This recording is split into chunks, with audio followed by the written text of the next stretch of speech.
When politicians are asked about what happened in Houston on July 7th or in Maine a couple of days ago, many deflect, saying, that's the problem. We don't know because there's no body cam footage. But everybody knows that that's BS. We don't actually need body cam video to know what happened. Lorenzo Salgado Araujo and Joan Sebastian Guerrero, one in Houston, the other in Maine, just 6 days later, were murdered by a racist system, by federal agents who were sent out with quotas to do everything in their power to identify and then round up immigrant workers. Just yesterday, these death squads took another life in Florida when an immigrant worker who was at a gas station, when ICE approached the car that he was in, he tried to run away. And then he lost his life when he was hit by a tractor trailer. And it's worth saying that under Florida law, if you try to assault someone criminally or try to rob them and they try to run away into traffic and are hit by a car, you would be charged with first-degree felony murder, even if you didn't touch them.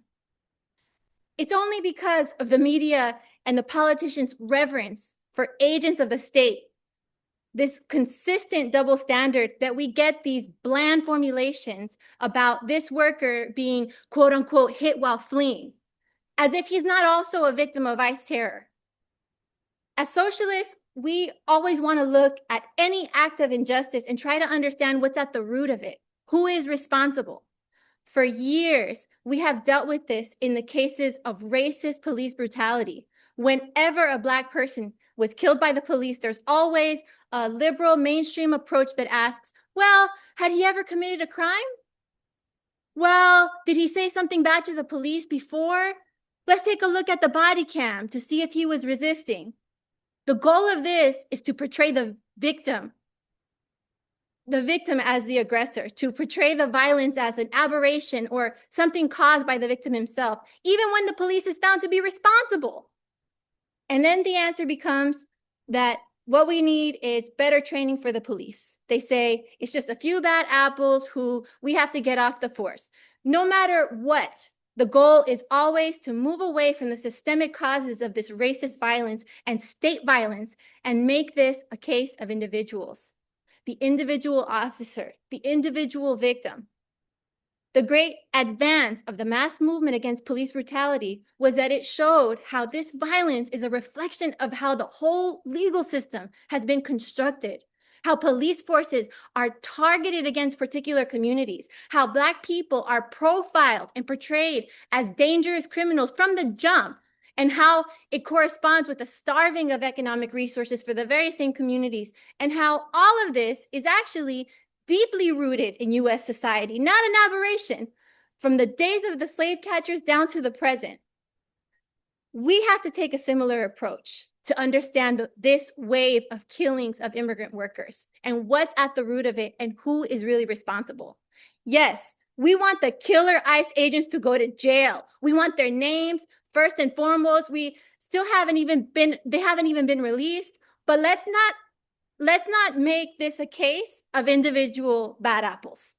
The fact that it is happening one after another is proof that these are not random coincidences. It's a larger phenomenon that has to be understood so that we can correctly figure out how to combat and defeat it. The first thing to emphasize is that the federal government has been hiring en masse, and unleashing a new wave of immigration enforcement officials, as if we're living in the lawless Wild West. In the last year, it's been approximately 12,000 new agents, costing about $38 billion in federal tax dollars. Many of these recruits are trigger-happy racists who have been given a vest, a badge, and a gun, and have heard from the Trump administration leaders that they have absolute immunity. Even the ones who have no idea what they're doing, they're being pushed by their superiors, who frame this as a righteous war to defend the country from invaders. They're being told the national target is now 2,000 arrests per day. 2,000 arrests per day. That's up from about 300 per day when Trump came into office in 2025. And of those 300, about 225 per day were happening with people who were already in legal custody. By early 2026, that jumped to 1,000 per day, peaking with the huge deployments in January in Minnesota and elsewhere, and then going down in the spring. But now, as I said, it's gone up to 2,000 per day in the last couple of weeks. And that's a direct order from the White House and DHS leaders. They're telling the agents to work 6 days a week. It's not totally clear what are the exact causes for this. Perhaps they think that this is going to help them in the midterms to rile up the MAGA base by refocusing the population on immigration raids rather than the super unpopular Iran war, rather than the cost of living crisis. Perhaps they're thinking that a loss in the midterms will lead to new reforms on ICE that might tie their hands a bit. Maybe they're ramping up for mass deportations of TPS holders, and especially Haitians, hundreds of thousands of whom just got their status revoked by the Supreme Court. Maybe the Trump administration is just feeling especially vindictive after the same Supreme Court denied their attempt to end birthright citizenship, so that their dream of making America white again via the courts has now failed, and they have to resort to a campaign of racist terror, plain and simple, to force immigrants from the global South to leave. As always in politics, there's rarely just one cause. But my point is that to look at these murders and simply call for an independent investigation is ridiculous. Yes, we absolutely should have criminal proceedings fast and transparently. The perpetrators should be immediately stripped of their duties. They should be incarcerated as dangerous to society. The government is refusing to turn over the physical evidence from the crime scene where Lorenzo was murdered on his way to work. Failure to do this sends a message to the entire world that the government is already siding with ICE agents and turning its back on justice. Look at how they're treating the witnesses. Other men who were riding in the vehicle with Lorenzo on the morning of July 7th, heading to a construction site, they are the only surviving eyewitnesses to the killing. Yet, according to LULAC, these men were immediately incarcerated after the murder, and they've been heavily pressured into self-deportation. This is a blatant attempt to silence the only people who can help bring these rogue officers to justice. They should be granted immediate, full protections against incarceration, full protections against deportation, intimidation, or justice is going to be impossible. But in a broader sense, we already know why this happened. It happened because the Trump administration ordered a war on immigrant communities. And when you declare war on a community and send into battle tens of thousands of masked armed men jumping out of unmarked vehicles, grabbing whoever they want, is it really a case of bad apples when they end up killing people? It's obvious. It's obvious. The White House itself is responsible for these murders. But let's take a step back. Let's take a step back even further. Is it just the White House? Congress has the power of the purse. It could use that funding to reform or abolish ICE whenever it wants. But instead, they approved all that funding. They handed the agents the gun. So every politician who voted for ICE funding is also responsible. The politicians who created the political narrative of an immigrant invasion. And if you remember the 2024 campaign, many Democrats joined in with Republicans in that narrative to show how tough they were, right? That they also are responsible, that they also are big, tough guys against immigration. It's not just the executive branch, it's the legislative branch too. And then what about the courts? Well, the Supreme Court ruled last year that ICE could, in fact, seize people in their vehicles without a warrant, and ruled that racial and class profiling could, in fact, form the basis of reasonable suspicion. The very kind of stops that have led to these murders were being challenged by progressive attorneys as unconstitutional beforehand, and many of the lower courts agreed. But the Supreme Court stepped in to say that ICE could do this. So the Supreme Court, which is basically comprised of super rich corporate attorneys who just put on a robe to give the appearance of some type of neutrality, they are also responsible.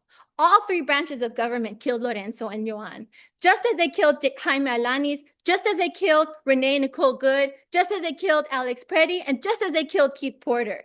And that's why we say that the whole system is guilty and the whole system has to be replaced, because it's all three branches of government, all three representing the super rich since the very beginning of this country.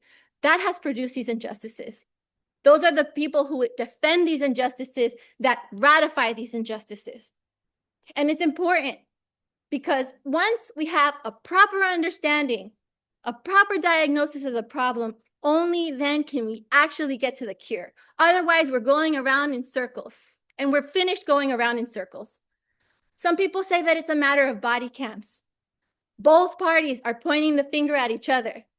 Obviously, body cams would give us more evidence to hold these thugs accountable for their crimes. But would it really stop them? The murders of Renee Nicole Good, of Alex Petty, both of those were caught on camera from multiple angles. They were both citizens, both brave solidarity activists killed in cold blood for the world to see. And no one has gone to prison for that yet.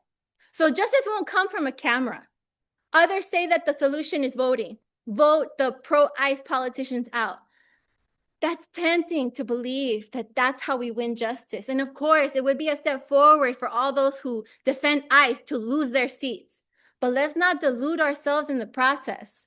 The immigration machinery has been very active under both Democrats and Republicans. And to the extent that people have won justice against it, has not come from congressional opposition. It has come from the people. When ICE deployed to California last summer, the people came out and made it unsustainable. When they sent in the National Guard, the protests of the people made it politically unpopular so that the Democrats in office had to give some type of resistance. Since the beginning of 2025, we have seen mass protests against ICE terror. When they went to Chicago and North Carolina, the people of all walks of life stood up to confront them, leading to the first calls for a general strike. And when they deployed their largest operation ever to Minneapolis, that call finally became a reality, with the shutdowns of no school, no work, no shopping on January 23rd, and then again on January 30th, a week later. That's what led to the firing of Bovino and then Kristi Noem. That's what forced ICE to pull back and change their tactics. It was the bravery of the people at the neighborhood level, the workers who didn't go to work, the people demanding more strikes and bold actions. And that's why the Democrats in Washington even started to demand negotiations over ICE, right? Leading to this partial government shutdown that they did. Of course, ICE didn't go away. DHS told their agents to, quote, stay out of the headlines. And you can see how the power of the people and the formation of public opinion can now have far more immediate impacts. Now that their arrests have led to killings, they very much are in the headlines. There were mass protests in Houston, mass protests in Maine, and that has now led to the call for a national day of action this Saturday. Immediately, DHS said it wanted to stop temporarily all the vehicle stops. They changed their tune. Trump, of course, disagreed with this, and we shouldn't assume anything. But my point is that the pressure of the people, the visible outrage, the passion in the streets, the high schoolers, the small businesses, even the celebrities joining in, all of it combined, ultimately, that is what threatened to shut things down. That has been the motive force of change, not the elections in the last 18 months. That is the key. And the thing that we can't lose sight of for an instant, right? We can't be distracted as we enter into the midterm season. Taking to the streets is how we fight back against ICE terror. Back in 2006, when I was a college student and I took part in the massive Day Without an Immigrant strike, that immigrant worker strike stopped the anti-immigration bill of that day. It stopped it in its tracks and totally changed the correlation of forces. Instead of the bigots and right wing being on the offensive as they were, the whole country started talking about comprehensive immigration reform and a pathway to citizenship for the 12 million undocumented. Now, the great missed opportunity of that was that some forces in the movement started the message, today we march, tomorrow we vote. That too was a midterm year, 2006, so the marches stopped. The assumption was that the Democrats would deliver on those reforms, but they never did. And if they had, we wouldn't be in this position today. And that's why we can't forget about what happened. And that's why we can't forget about our power. And that's why we have to stay in the streets. Because the only thing that makes it possible to hunt down and harass and deport so many immigrants is the precariousness of their legal situation, the lack of legal status. I want to say that again. The only thing that makes it possible to hunt down and harass and deport so many immigrants is the precariousness of their legal situation and the fact that they don't have legal status. I want to emphasize that because that is ultimately the only solution. Millions of immigrants in this country are vulnerable to these demagogic and racist politicians because they don't have equal rights. Many are victims of imperialist crimes in their homes and countries, and it's the only reason that they're here. Now, they're here. They're here, they work here, they contribute to our society, their kids go to school like everybody else, they're our neighbors, they're our family members. From a class point of view and as socialists, we emphasize that the working class is an international class. There's no reason why there should be a second class situation. There's no reason why people should be living in the shadows in this country. All that does is leave them vulnerable. And it leaves the whole working class vulnerable for divide and conquer politics.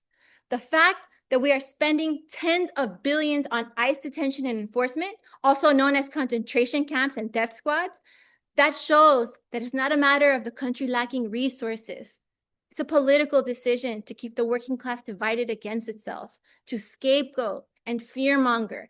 That's why the largest federal law enforcement agency is now ICE. So we shouldn't even need body cameras to regulate ICE because ICE shouldn't exist at all. Immigration is a civil matter. It's not a criminal one.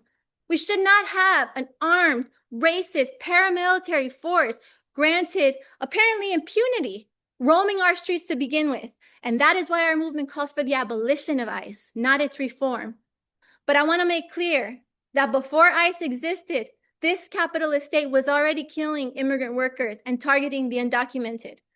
The real answer is equal rights and building strong working class organizations of immigrant and US born alike. We should not take a surface level approach to these questions. We know the names of those who have been killed in the last week. Countless others have died as a direct consequence of this war. Immigrants who died in horrific conditions in detention centers due to medical neglect. Innocent people who were killed in high-speed chases triggered by ICE down residential streets, and the children who've been orphaned by these broken families. The death toll goes far beyond the trigger of a gun. ICE is now the most heavily funded federal law enforcement agency in US history. They get more funding than the FBI, DEA, ATF, US Marshal Service, and the Bureau of Prisons combined. The Trump administration is expanding the deportation machines for years to come. We have to meet this moment with a mass movement. That's why it's so important that you not only mobilize this Saturday, but bring out everybody that you know. And if you're not a participant, become a participant in this movement. And if you're already a participant, now is the time to become an organizer. Thank you.